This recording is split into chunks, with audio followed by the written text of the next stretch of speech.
রাজ্যপালের বিরুদ্ধে শ্লীলতাহানির অভিযোগের প্রেক্ষিতে সিসিটিভি ফুটেজ চাইল কলকাতা পুলিশ। সূত্রের খবর, রাজভবনের ওসির কাছে গতকাল চিঠি পাঠানো হয়েছে। বিস্তারিত জানবো, কথা বলবো আমাদের প্রতিনিধি পার্থপ্রতিম ঘোষের সঙ্গে। পার্থপ্রতিম, কি জানতে পারছো?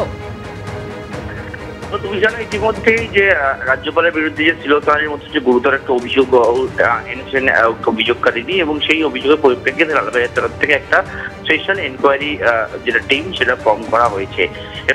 সেই দলের তরফ থেকে, অনুসন্ধানকারী দলের তরফ থেকে গতকাল রাত্রিবেলা রাত্রি 10:30 নাগাদ আমরা জানতে পারছি ওসি রাজভবন, যিনি কলকাতা পুলিশের অফিসার ইনচার্জ রয়েছেন রাজভবনে কর্মরত, ওনাকে নোটিশ করা হয়েছে এই অনুসন্ধানকারী দলের তরফ থেকে, কলকাতা পুলিশের তরফ থেকে। এবং সেই নোটিশ করে যে রাজভবনের সিসিটিভি ফুটেজ সেটা কিন্তু অনুসন্ধানকারী দলের চাই, এবং সেই মতোই সেই চিঠি কিন্তু ওসি রাজভবনকে পাঠানো হয়েছে। এবং যে বিষয়ে জানতে পারছি যে আজকের মধ্যে ওসি রাজভবন রাজভবন কর্তৃপক্ষকে পাঠাবে, এবং যে অভিযোগটা এনেছে অভিযোগকারিনী, যে গত দুদিনের যে ঘটনার কথা তিনি উল্লেখ করেছেন শ্লীলতাহানির মতো দুবার ওনার সঙ্গে, সেই সম্পর্কিত ওই দুদিন অভিযোগকারিনী কোথায় ছিলেন, কোন জায়গায় গিয়েছিলেন, সেই মুভমেন্ট জানার জন্য এই সিসি ক্যামেরা ফুটেজ সেটাই কিন্তু চেয়ে পাঠানো হয়েছে, তেমনটাই আমরা পুলিশ সূত্রে জানতে পারছি। ধন্যবাদ Parthapratim. Character assassination is a last resort of a failing malevolence. Those who engineer these filthy narratives are totally moribund character. শুনে রাখুন, আমার কাছে একটা নয় হাজারটা ঘটনা এসছে, কিন্তু আমি কোনোদিন কোনো কথা বলিনি, কিন্তু কালকে মেয়েটির কান্না আমার হৃদয় বিদারণ হয়েছে। আমি ওনাকে বলেছি, স্যার এই ধরনের ব্যবহার আপনি করবেন না, আপনি আগের দিনে এই একই জিনিস করেছেন, আবার আজকে করেছেন।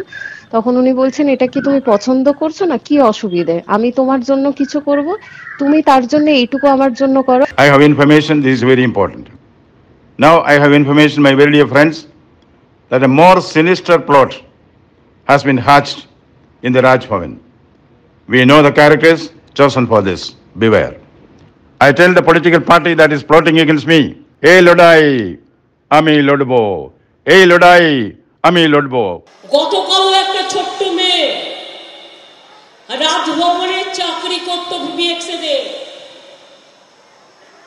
তার সাথে কি ব্যবহার করেছেন মাননীয় রাজ্যপাল মহাশয়? সন্দেশখালী বলবার আগে আরে রাজ্যপাল কেন তার কাজের মেয়েকে, কেন তার ঘরে কাজ করে বলে মেদিনীপুর পূর্বের একটি মেয়েকে একবার নয় পরপর দুবার মলেস্টেশন করেছেন। আমি তো তার কান্না দেখলাম, আমার কাছে ভিডিও এসছে, আমি পুরো মন দিয়ে দেখেছি। আমি ওনাকে বলেছি, স্যার এই ধরনের ব্যবহার আপনি করবেন না, আপনি আগের দিনে এই একই জিনিস করেছেন, আবার আজকে করেছেন। তখন উনি বলছেন, এটা কি তুমি পছন্দ করছো না, কি অসুবিধে, আমি তোমার জন্য কিছু করব, তুমি তার জন্য এইটুকু আমার জন্য করো।